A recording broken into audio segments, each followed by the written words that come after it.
مفتی طارق مسعود صاحب سے ایک بے احتیاطی ہوئی جس پر انہوں نے معذرت بھی کی اور بار بار کہا کہ میرا وہ مقصد نہیں تھا، اور سب لوگ جانتے بھی ہیں کہ مفتی صاحب کس طرح کے آدمی ہیں، کس طرح کے بیانات وہ کرتے ہیں۔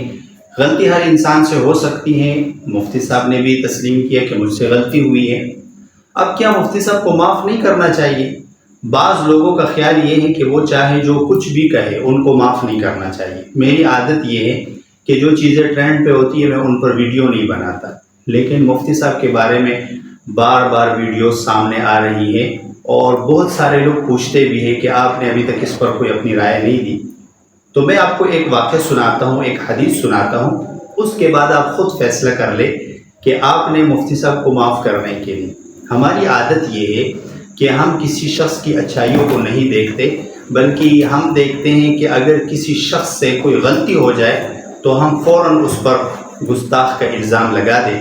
اور ایک عربی عالم نے لکھا ہے کہ ہماری عادت یہ بن چکی ہے کہ ہم انتظار میں ہوتے ہیں کہ کاش کسی شریف آدمی سے کوئی غلطی ہو جائے اور ہم فوراً اس کے اوپر یہ الزام لگا دیں کہ یہ تو بدنام ترین شخص ہے اور یہ تو گستاخ ہے، یہ فلاں ہے۔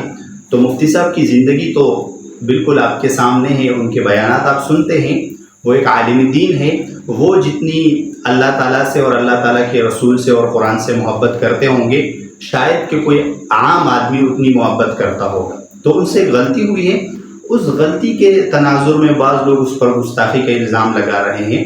تو آپ ایک حدیث سن لیں، ایک واقعہ سن لیں، اس کے بعد آپ خود فیصلہ کر لیں کہ آپ نے معاف کرنا ہے کہ نہیں۔ وہ حدیث کیا ہے؟ مسلم شریف کی روایت ہے، روایت کا نمبر ہے 6401، جس میں حاتب بن ابی بلتع رضی اللہ عنہ کا واقعہ مذکور ہے۔ وہ واقعہ اس طرح ہے کہ حضرت علی رضی اللہ عنہ فرماتے ہیں کہ آپ صلی اللہ علیہ وسلم نے مجھے، مقداد بن اسود رضی اللہ عنہ کو اور زبیر رضی اللہ عنہ کو بھیجا اور کہا کہ جاؤ، تمہیں روضہ خاخ میں ایک عورت ملے گی، یہ ایک جگہ کا نام تھا، اور اس کے پاس ایک خط ہوگا، اس خط کو لے کر آ جاؤ۔ وہ ایک تفصیلی واقعہ ہے، وہ صحابہ گئے، اس عورت کو پکڑا، اس سے خط نکالا۔ خط کس کی طرف سے تھا؟ حاتب بن ابی بلتع رضی اللہ عنہ کی طرف سے تھا۔ اور خط میں کیا تھا؟ انہوں نے آپ صلی اللہ علیہ وسلم کی جو راز کی باتیں تھیں انہوں نے وہ باتیں لکھ دی تھی، کافروں کو بتایا تھا کہ آپ صلی اللہ علیہ وسلم جنگ کی تیاری کر رہے۔ جب وہ خط پہنچا تو آپ صلی اللہ علیہ وسلم نے حاتب بن ابی بلتع رضی اللہ عنہ سے پوچھا کہ یہ کیا ہے؟ تو انہوں نے کہا کہ اللہ کے رسول، میرے بارے میں آپ جلدی نہ کریں، میں ایک سچا مسلمان ہوں، یہ مجھ سے غلطی ہوئی ہے۔ تو حضرت عمر رضی اللہ عنہ نے کہا بھی کہ اللہ کے رسول مجھے اجازت دے کہ میں اس کی گردن اڑا دوں۔ آپ صلی اللہ علیہ وسلم نے فرمایا نہیں، یہ سچے مسلمان ہیں، ان سے غلطی ہوئی ہے اور اپنی غلطی کو تسلیم کر لیا ہے، اور یہ بدر میں شریک تھے اور اللہ تعالیٰ نے بدر والوں کو معاف کر دیا ہے۔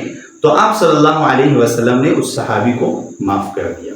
تو جب ان سے غلطی ہوئی اور انہوں نے اعتراف بھی کر لیا ہے اور انہوں نے یہ کہہ دیا ہے کہ میرا یہ مقصد نہیں تھا، تو آپ ان کی باتوں کی دوبارہ تشریح کیوں کر رہے ہیں؟ یہ ایک قاعدہ ہے کہ جب متکلم جو بات کرنے والا ہے وہ خود موجود ہے تو آپ اس کی کسی بات کی تشریح نہیں کر سکتے۔ ہاں، لوگوں نے ان کو متنبہ کیا کہ آپ نے یہ غلطی کی اور انہوں نے فوراً اپنی غلطی تسلیم کر لی اور اس پر معذرت بھی کر لی۔ تو اب میرے خیال سے اس موضوع کو چھوڑنا چاہیے، اور مفتی صاحب پر اب جو آپ لوگ گستاخ کا الزام لگا رہے ہیں یہ بہت بری بات ہے اور بہت غلط بات ہے۔